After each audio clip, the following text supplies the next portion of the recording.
Gaddafi was one of the most controversial figures of the modern Middle East. شو سبب تدمير العراق وغزو العراق وقتل مليون عراقي وخلص لقانا الامريكان يجاوبونا على For over 4 decades, he ruled Libya with absolute power, presenting himself as both a revolutionary hero and a feared dictator.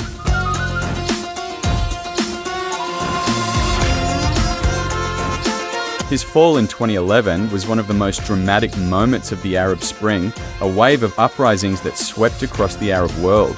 To understand his downfall, we need to trace his journey from his rise in 1969 to the bloody end in Sirte in 2011.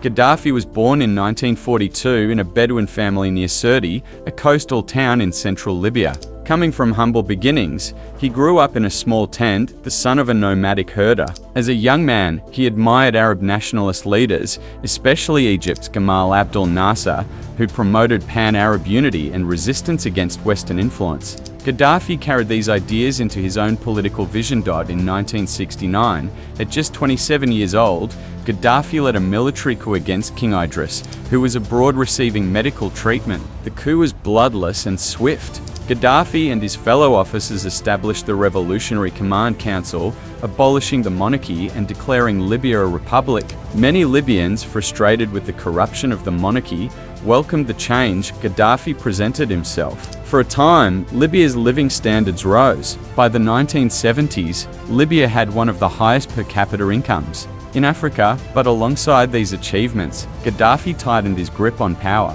He rejected Western democracy, calling it a form of corruption, and instead promoted what he described as direct democracy through people's committees. شو سبب تدمير العراق وغزو العراق وقتل مليون عراقي وخلص لقانا الامريكان يجاوبونا على السؤال اللي حاير لماذا العراق اللي ضربوا البنتاغون عراقي. In practice, however, all real power remained in his hands. Opposition to his rule was crushed. Gaddafi's speeches grew more erratic and his rule increasingly centered. The President of the United States, the leaders of Britain and other leaders are calling on you to step down, to leave Libya, to leave your position of power. Will you do that? وكالة الطاقة الذرية الدولية مؤسسة هامة في الأمم المتحدة لا تخضع لها الدول الكبيرة. On his personality cult, he portrayed himself as a revolutionary leader not only for Libya but for the whole Arab world and Africa. Gaddafi was even welcomed in European capitals, pitching his tent in Rome, Paris, and elsewhere as he sought new deals, but at home, the situation remained grim. Oil wealth was still concentrated in the hands of the regime. Corruption ran deep. Young Libyans faced unemployment, poverty, and repression. Beneath the surface, anger was building. That anger erupted in 2011. The Arab Spring began in Tunisia, where protests forced President Ben Ali to flee. It spread to Egypt, where Hosni Mubarak was forced out of power. Inspired by these uprisings, Libyans took to the streets in February 2011, first in Benghazi, demanding reforms and an end to Gaddafi's rule. The protests quickly escalated into open rebellion. Gaddafi responded with the full force of his military. His forces fired on unarmed demonstrators, and he vowed to crush the uprising. In one of his infamous speeches, he called the rebels rats and promised to hunt them down street by street. His threats of mass killings shocked the world. International pressure mounted. The United Nations condemned his actions, and soon NATO launched a military intervention, citing the need to protect civilians. Airstrikes targeted Gaddafi's forces, destroying tanks, bases, and supply lines.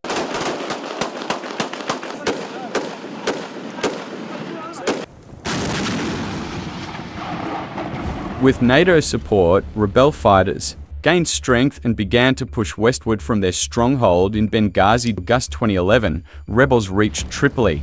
After days of heavy fighting, the capital fell. Gaddafi's control crumbled and his inner circle fled or defected. But Gaddafi himself refused to surrender. He retreated to Sirte, his hometown, determined to fight until the end. For weeks, Sirte became the last battleground. Rebels encircled the city, facing stiff resistance from loyalist forces. Civilians suffered as fighting raged street by street. Finally, in October 2011, the defenses collapsed. Gaddafi attempted to flee in a convoy, but NATO jets bombed the vehicles, forcing him to hide in drainage pipes on the outskirts of the city. On October 20, 2011, rebel fighters captured him. The once feared dictator, who had ruled with absolute power, was beaten and humiliated before being killed. For the first time in 42 years, does not have to live in fear of Muammar Gaddafi. He is gone for good. New images of those final moments before his death. In this video just released, there he is, crowds surrounding him.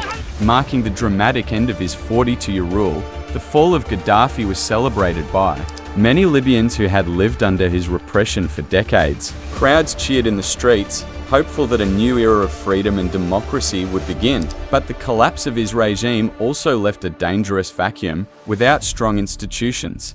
Today, the government of Libya announced the death of Muammar Gaddafi. This marks the end of a long and painful chapter for the people of Libya, who now have the opportunity to determine their own destiny in a new and democratic Libya.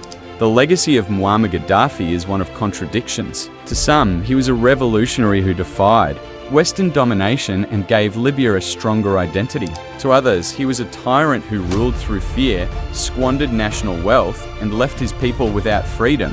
His rise and fall remain a symbol of the Arab Spring, the hope of change.